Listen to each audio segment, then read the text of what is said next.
Hello दोस्तों, कैसे हैं आप सभी लोग। तो हिंदी की क्लास को कंटिन्यू करते हुए और आपको क्लासेस कैसी लग रही हैं कमेंट सेक्शन में ज़रूर बताएं। और क्लास के अंत में आप कमेंट सेक्शन में ज़रूर बताएं कि आपको क्लास कैसी लगी। और जिन बच्चों ने चैनल को तो सब्सक्राइब कर लिया है लेकिन बेल आइकन ओपन नहीं किया है, यानी कि ऑन नहीं किया है, तो आप लोग ऑन कर लीजिए, जिससे कि आप लोग अपडेट में रहें और आपको सारी क्लास आप तक पहुँच जाएँ। ठीक है, तो क्लास को शुरू करते हैं।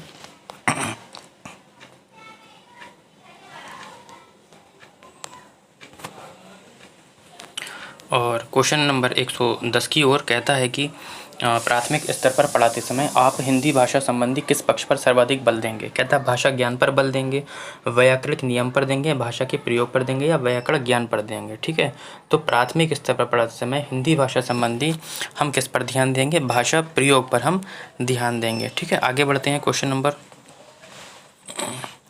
111 की ओर। कहता है कि मौखिक भाषा का आकलन डैश पर सर्वाधिक बल देता है। तो मौखिक भाषा का जो आकलन है किस पर बल देता है, धारा प्रवाह की तीव्रता पर देता है, उच्चारणगण शुद्धता पर देता है, संस्कृति निष्ठ शब्दों का प्रयोग या विचारों का क्रमबद्धता। ठीक है, तो बताना है किस पर देता है। तो किस पर देता है, विचारों की क्रमबद्धता पर देता है। ठीक, आगे बढ़ते हैं क्वेश्चन नंबर 112 की ओर। कहता है कि हम भाषा के माध्यम से डैश और डैश भी करते हैं। कहता है चिंतन विचरण करते हैं, सोचते महसूस करते हैं, अनुभव महसूस करते हैं, सोचते या विचार करते हैं। ठीक है, तो हम भाषा के माध्यम से सोचते हैं और विचार भी करते हैं। ठीक है, तो ऑप्शन नंबर हो जाएगा आपका 3। ठीक, आगे बढ़ते हैं क्वेश्चन नंबर 114 की ओर।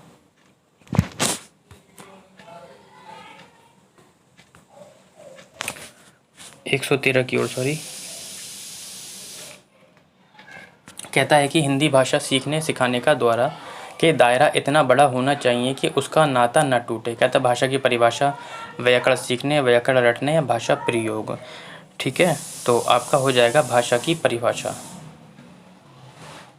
और व्याकरण के सीखने या व्याकरण रटने या भाषा प्रयोग। तो ज़्यादातर ऑप्शन हमको ऐसा देखना है जिसमें भाषा प्रयोग लिखा हुआ होगा। ठीक है, ऐसा ऑप्शन चूज़ करना है। भाषा प्रयोग ये एक टैग वर्ड हो गया आपका। क्या हो गया, टैग वर्ड। क्या हो गया टैग, कि भाषा प्रयोग। ज़्यादातर भाषा प्रयोग ही ऑप्शन होता है आपका। तो आप लोग याद रखेंगे जहाँ पे भी भाषा प्रयोग दिख जाए वो लगभग 85 या 90% तो होता ही होता है ऑप्शन। ठीक है, आगे बढ़ते हैं। कहता है कि प्राथमिक स्तर पर भाषा सीखने सिखाने पर में बाल साहित्य मदद करता है क्योंकि वे भाषा की रंगतें प्रस्तुत करता है, वे बच्चों के लिए है, वे सरल होता है या वे रंगीन चित्रों वाला होता है। ठीक है, तो वो क्या होता है, वे भाषा की रंगतें क्या करता है, प्रस्तुत करता है। क्या करता है, रंगतें प्रस्तुत करता है। आगे बढ़ते हैं क्वेश्चन नंबर हम 115 की ओर। कहता है कि कक्षा 1 में लिखना डैश से प्रारंभ होता है, वाक्य लिखने से प्रारंभ होता है, शुरू से, चित्र बनाने से या अक्षर बनाने से। ठीक है, तो लगता होगा कि शुरू से स्टार्ट होता है या अक्षर से होता है, वाक्य से तो नहीं होगा। तो मैं बता दूं आपको, चित्र बनाने से स्टार्ट होता है। ठीक है, किससे होता है, चित्र बनाने से। तो कक्षा 1 में लिखना चित्र बनाने से स्टार्ट होता है। कैसे होता है कि देखा होगा आपने, बच्चे घर में हमारे बच्चे पेंसिल पकड़े होते हैं, कुछ भी ऐसे ऐसे करके बनाते रहते हैं इस तरीके से। ये बनाने के लिए उसने किसी से नहीं सीखा, यानी कि ये बनाने के लिए उसने ना ही किसी की नकल की है, ये उसने खुद ही से बनाया है। ठीक है, तो ऑप्शन आपका 4 हो जाएगा। आगे बढ़ते हैं क्वेश्चन नंबर 116 की ओर। कहता है कि भाषा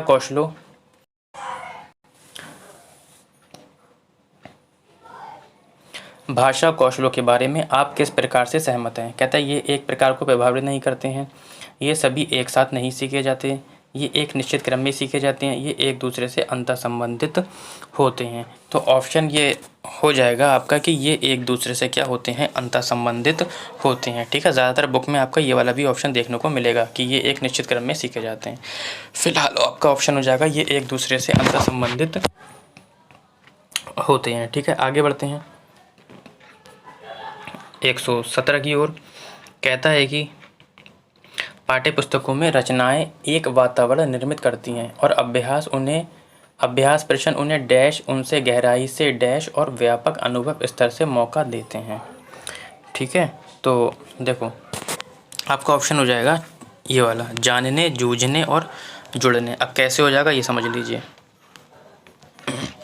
पाठ्य पुस्तकों में रचनाएं एक वातावरण निर्मित करती हैं और अभ्यास प्रश्न उन्हें जानने, उनसे गहराई से जूझने और व्यापक अनुभव स्तर से जुड़ने का मौका देती हैं। ठीक है, तो आगे बढ़ते हैं।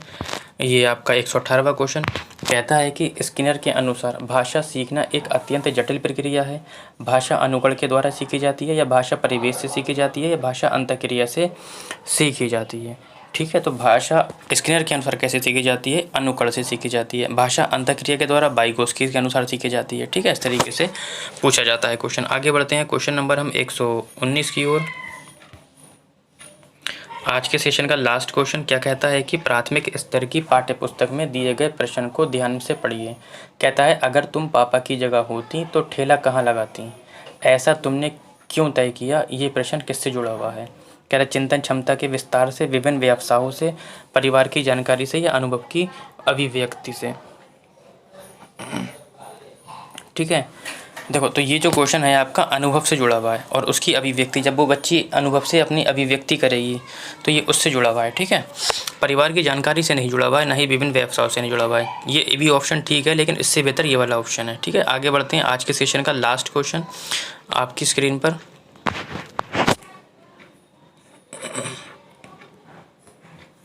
और कहता है कि हिंदी भाषा का आकलन करते समय आप किस बिंदु को सर्वाधिक महत्व देंगे? कहता है भाषा की संरचना को, सहज अभिव्यक्ति को, व्याकरण सम्मत भाषा, या अलंकारिक भाषा को। ठीक है, तो हम किसको महत्व देंगे? हिंदी भाषा का आकलन करते समय हम व्याकरण सम्मत भाषा को, हिंदी भाषा का आकलन करते समय हम सहज अभिव्यक्ति को, किसको? सहज अभिव्यक्ति को हम क्या देंगे? सर्वाधिक महत्व देंगे। ठीक है, तो आज के लिए इतने ही।